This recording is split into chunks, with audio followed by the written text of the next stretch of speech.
Hi Arrows, I'm Kashan and you are watching The Book Archer. If you can't tell by the title of today's video or by my hoodie, we are doing the Game of Thrones book tag. If you are a fan of Game of Thrones, you already know that season 8, the last and final season of Game of Thrones, started on Sunday. Game of Thrones is one of my favorite TV show series of all time for so many reasons. Like, I could do a whole video on that. I decided I would go ahead and do this tag. This tag was created like 4 years ago. I will leave a link down to the original tag creator in the video below. Let's go ahead and get started. Question number 1, Arya, who I love Arya, a character that is all about revenge. For this question, I decided to go with the entire cast of characters in the book Vicious by V.E. Schwab. I did not finish Vicious. I read about a third of it. Just from reading the portions that I did, these characters had a lot of reason to want revenge. Y'all know V.E. Schwab has really dark writing, but yes, these are some characters who wanted to take revenge out for multiple reasons. Question number 2, a book featuring political intrigue. This one I decided to go with the Remnant Chronicles by Mary E. Pierson. This is a series that features a lot of political intrigue, especially in the second book. You see her kind of navigating in the world of politics. Hard to be on a particular country or kingdom's side because everyone is invested for different reasons. Joffrey, a villain you just love to hate. For this one, I did not pick anyone because fun fact about me is I love villains. I really love a good villain. I think that that dynamic adds a really important layer to any story. Any villain that's a good villain, I actually like them. So yeah, I don't have an answer for that one. Number 4, Jon Snow, my boy. I should like switch to my I love Jon Snow shirt right now. Anyway, Jon Snow, a coming of age story. For this one, I decided to take it back and I decided to go with Lola and the Boy Next Door. This is the second book in the Anna and the French Kiss companion trilogy, and I thought of all 3 books that Lola and the Boy Next Door had the best coming of age story.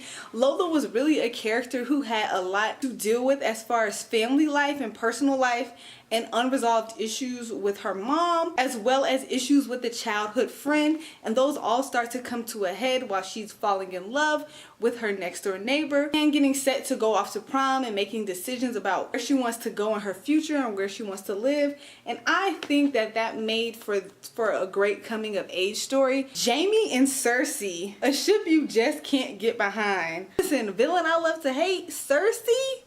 Oh my goodness, Cersei, y'all.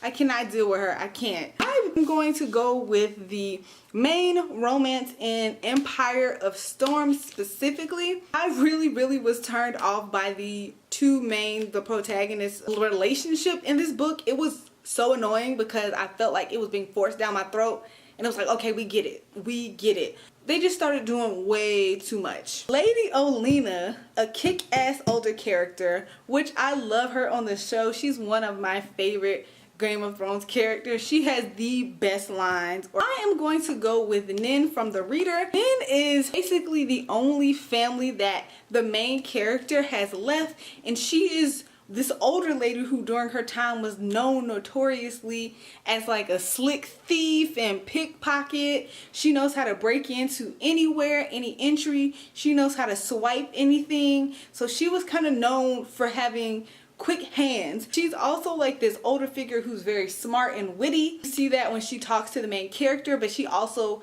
does it in a loving way to where you know that she really cares about the main character and is trying to look out for her. And I just thought her presence was refreshing. Daenerys Targaryen, because they just put Dany, but we gonna put respect on my girl's name, okay? Daenerys Targaryen, a book featuring dragons. This one I'm gonna go with a cliche and just say Aragon because there's literally a dragon on the cover of the book. It's the first thing that pops in my head. I can't find my copy right now, but yes, that entire series is based around dragons. If you have any good dragon recommendations, just leave them down below. Y'all, I'm doing the most. Question number 8, Sansa, a character you grew to love. I rarely dislike a character and then change my mind about it, because most of the time I'm like, nope, you should have been acting like this, you should have been doing this. So I can't really think of anyone except maybe Warner from the Shatter Me trilogy. He was deplorable in book 1 and very irritating. But over time, aside from Kenji, I really like him and I like the layers that he has. So I guess that's my answer. Number 9, Melisandre. Favorite magic system. Ooh, this one is a toughie. Favorite magic system. The magic system in A Children of Blood and Bone. I really like any type of magic that's similar to elemental magic. I would definitely have to say I like that magic system. Next question, Tyrion, who is one of my favorite characters, by the way. A character whose weapon is their mind. That is going to be Kestrel. There is a saying in the South, ain't nothing slick to a can of oil. Kestrel used her mind a lot throughout this series, well, until the 3rd book, which I just try to forget that exists.